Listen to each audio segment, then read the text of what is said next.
There are voices within opposition parties, Reform, the Conservatives, who would like to see you declare a national emergency on migration and illegal immigration. Would you do so? Well, we did certainly inherit an asylum and immigration system that were in chaos, were broken in very many different ways, and I think the previous government really lost control of the whole system. We're taking very practical steps to turn that round. So we've already increased returns and enforcement, increasing returns of failed asylum seekers by nearly 30% in just the last 12 months. We've cut the cost of asylum hotels by nearly £1 billion in the last year. And we're also taking much stronger enforcement action against the criminal gangs, putting in place the foundations of a new system of border security to go after those criminal gangs. And that means bringing new powers into place as well. But of course, look, this is only the start of just the first steps. And we're setting out now new reforms, both to the asylum system, but also these new powers that we're bringing in to, for example, counter-terrorism powers to go after the criminal gangs. Those are powers that the Conservatives and Reform actually have voted against, even though we need to be able to use those powers against the gangs. You say you inherited a situation that had the control of which had been lost under the Conservatives. You've talked about some of the successes you would see from your perspective, but August, record high in the number of people per small boat, 64.8, never seen before. You know, a record number of people in migrant hotels, 32,059. You don't need reminding of that figure. So I go back to that question, you know, and headlines like this in the Daily Mail, 567 in, 0 out. The public will say, well, this is a national emergency. Why don't you call it that? Why don't you call it that? Why don't you call a spade? Because that's what the public feel it's like. Oh, it is a serious problem. Don't get me wrong, this is a most incredibly serious problem, and this affects our border security, and border security also affects our national security. Actually, the number of people crossing in August was lower than in previous Augusts. That's not a consolation when we've still got this serious problem about these dangerous boat crossings. We've also actually got fewer people in asylum hotels than were at the peak under the Conservatives when they had 400 hotels open. It's around half that now. But of course, there is a long way to go because these are very serious problems. But that's why we need the additional laws in place, the additional counter-terrorism powers. It's why this new agreement with France that we're bringing in is so important, where for the first time, we'll actually be able to return people who've arrived on a small boat, be able to return to France, the place where the boat set off from. The previous government never managed to do that. It is a step-by-step process, you're right, but we are determined that we need to end asylum hotels and we need to deal with strengthening our border security to prevent these dangerous boat crossings. It's exactly almost to the day 4 weeks since that one-in, one-out deal was ratified. As yet, no one's returned. It's almost 4 weeks since that was announced. So 2 months has passed since you first announced that headline policy. No one's gone. When will people be sent back to France, and how many people will be sent back? We expect the first returns to take place this month. This was a new treaty that was signed... In days or in a month's time? A new treaty that was signed just 4 weeks ago. Entirely new processes and systems that have been put in place, new detention arrangements that we have put in place, new referrals of cases to France. It is a pilot system, and bear in mind, the previous government ran their Rwanda scheme for more than 2 years and didn't return a single person. All they did was send 4 volunteers who were paid to go to Rwanda instead. So this is actually, we're moving extremely fast to have had the announcement made, the treaty signed very swiftly afterwards, and now to have the first people in detention. We are clear it is a pilot. It needs to build up, but we need to make sure that the systems work first. There's 26 days left of this month. Is it this week, next week, 3 weeks' time, 4 weeks' time? It will be later this month. So you can't say?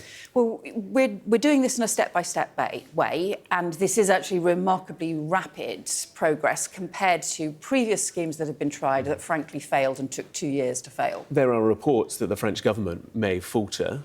Can you guarantee that, despite that, this scheme will continue? Well, the treaty was signed between the UK and France and obviously was announced by the French president and with the Prime Minister at the summit just a couple of months ago. So this is cooperation at the very highest level. You know, of course, we will continue to work with the French government. Of course, we want that partnership to be as strong as possible.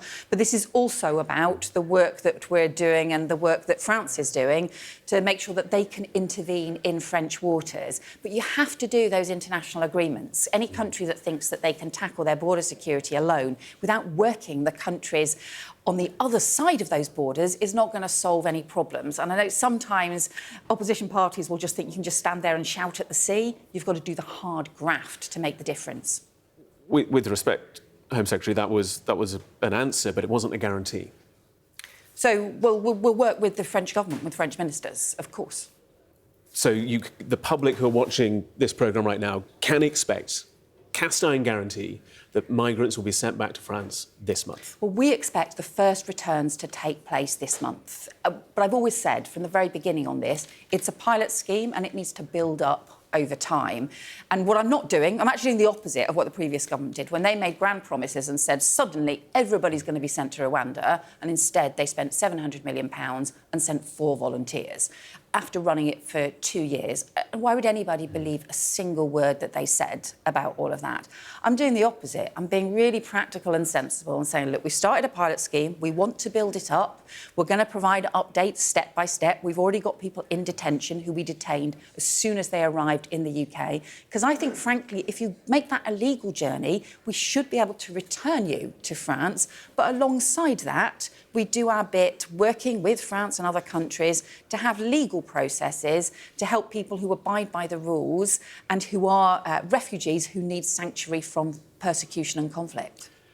Cabinet meeting this morning, first time since Parliament returned yesterday. Following that reshuffle, what should the public make of this? Is this a bit of a sign that the Prime Minister is admitting that he needs to get a bit more of a grip on the situation when it comes to the economy and how things are run and how taxation is run and how you, at the end of the day, spend the public's money?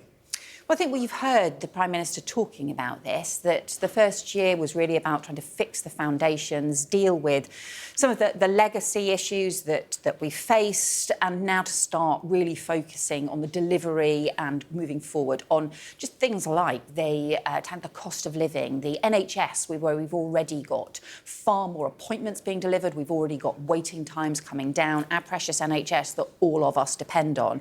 So all of the already things happening, but now what we want to do is to accelerate progress. And what he's doing is making sure he's got the team in place to be able to support that. So I think that's the right thing to do. We know the really things that matter is the things we've just been talking about making sure we can end asylum hotels, making sure that we can strengthen our border security, making sure that we can improve the cost of living where we've seen wages going up, and also, crucially, supporting our NHS so that everybody can get an appointment when they need it. So that team around the Prime Minister being strengthened, as you say, does that mean then that the Chancellor's being sidelined?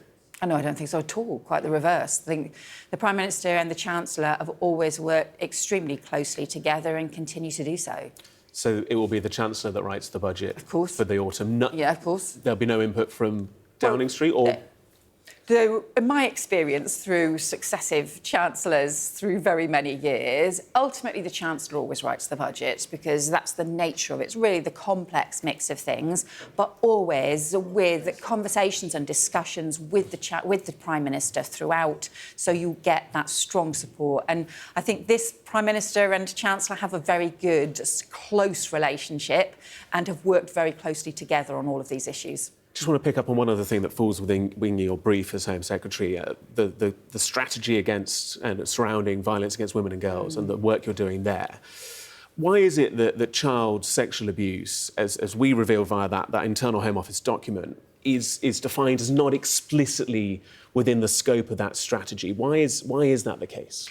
We need additional specific work around child sexual abuse and exploitation that needs to go much further than the broader Violence Against Women and Girls strategy. So we've got additional work on top of many of the issues that will be, of course, part of the Violence Against Women and Girls strategy as well. So many of those issues will be covered as part of the Violence Against Women and Girls strategy. But what we're actually saying is we also need additional, specific, dedicated work around child sexual exploitation and abuse because of the complex nature of it and the way in which we've seen particularly some of the online abuse really grow and accelerate.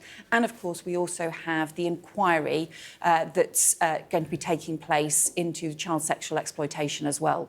Just briefly, 10 organisations, including the NSPCC and Barnardo's, wrote to you expressing concerns on this matter. To what degree will you be responding to that? So children, so violence against children is included as part of the strategy. We're also looking at some of the issues around, for example, abuse in teenage relationships, which is a crucial, again, area of growing concern. But there are also additional issues, particularly around, for example, how you deal with paedophiles, how you deal with sort of sex offenders register, some of those issues which are additional to the work on the Violence Against Women and Girls strategy. Home Secretary Yvette Cooper, good to have you with us. Thank you so much.